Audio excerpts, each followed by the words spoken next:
భారత రాజ్యాంగం మార్చ్ పేరుతో ఏపీ కాంగ్రెస్ అధ్యక్షురాలు వైఎస్ షర్మిల పాదయాత్ర చేశారు.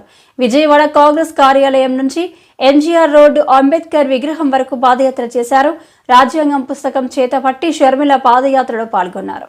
ప్రజాస్వామ్యం ఇంకా బతికి ఉందంటే మన రాజ్యాంగమే కారణమని తెలిపారు. అధికారంలో ఉన్న బీజేపీ పార్టీ భారత రాజ్యాంగానికి విలువ ఇవ్వకపోగా వాళ్ళ సొంత రాజ్యాంగం భారతీయ జనతా పార్టీ రాజ్యాంగాన్ని అమల్లోకి తెచ్చింది. భారత రాజ్యాంగం ఒకవైపు ప్రాథమిక హక్కుల కోసం ఎన్నో సూత్రాలను దీంట్లో చేరిస్తే బీజేపీ నాయకత్వంలో ప్రాథమిక హక్కులకి అసలు విలువే లేదు.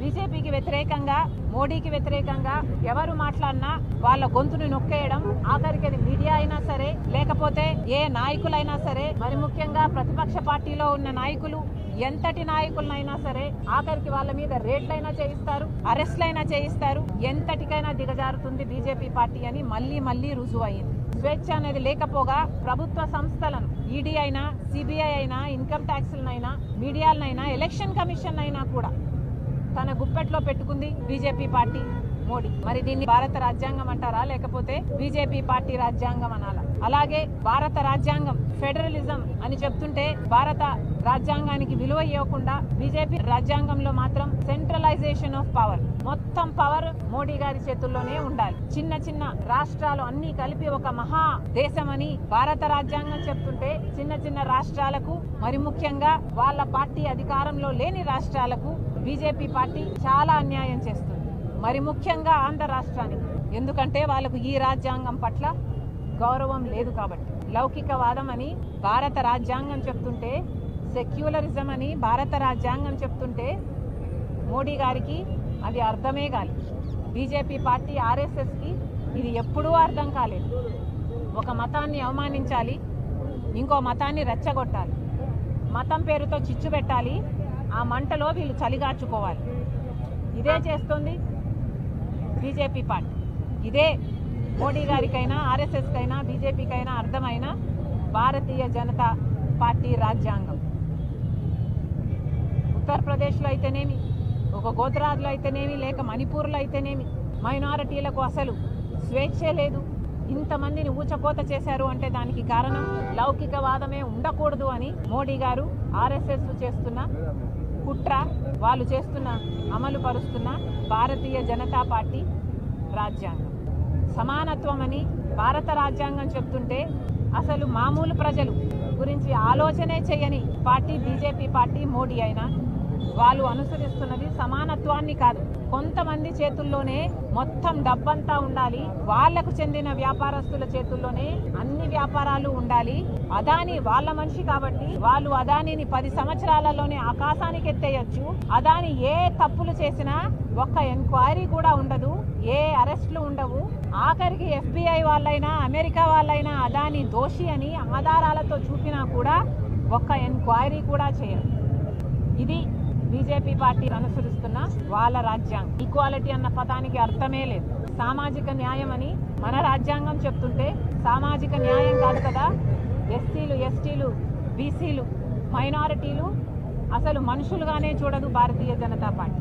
ఆర్ఎస్ఎస్ ఓట్లేసే యంత్రాలుగా మాత్రమే చూస్తారు, ఓట్ల కోసం వాడుకుంటారు. కనీసం ఇప్పటికైనా ఆ వర్గాలకు న్యాయం చేయాలి అని, కులగణన జరగాలి అని కాంగ్రెస్ పార్టీ ఎన్నిసార్లు డిమాండ్ చేసినా కూడా ఇప్పటికీ కూడా ఆ వైపు అడుగులు వేయటం లేదు. అంటే దానికి కారణం భారతీయ జనతా పార్టీ అనుసరిస్తున్న వాళ్ళ రాజ్యాంగం. మళ్ళీ డిమాండ్ చేస్తుంది మా నాయకుడు రాహుల్ గాంధీ గారు అయితేనేమి, కాంగ్రెస్ పార్టీ అయితేనేమి కులగణన జరగాలి అని డిమాండ్ చేస్తున్నారు. కానీ దానికి కూడా ఒప్పుకోవడం లేదు బీజేపీ పార్టీ. ఎందుకంటే వాళ్ళకి వర్గాల మీద సామాజిక న్యాయం చేయాలన్న ఉద్దేశమే లేదు బీజేపీ పార్టీ. కానీ మేము చెప్తున్నాం, కాంగ్రెస్ పార్టీ తరఫున మా నాయకుడు రాహుల్ గాంధీ గారి వెనకాల మేమందరం ఉన్నాం. ఈ రాజ్యాంగాన్ని రక్షించడానికి రాహుల్ గాంధీ గారు చెప్పినట్టు ప్రాణాలు ఇయ్యడానికైనా సిద్ధం. మేమందరం కూడా ఈరోజు ప్రతిజ్ఞ చేస్తున్నాం. ఈ భారత రాజ్యాంగం కోసం, దీన్ని పరిరక్షించడం కోసం మా నాయకుడు రాహుల్ గాంధీ గారి వెనకాల మేమందరము నిలబడున్నాం. ఆయన అడుగుజాడల్లో నడుస్తాం.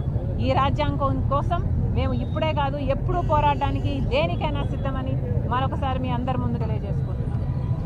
40 కోట్ల జనాభా ఉన్న దేశంలో ఇంకా ప్రజాస్వామ్యం బ్రతికే ఉంది అంటే దానికి కారణం మన భారతదేశ రాజ్యాంగం.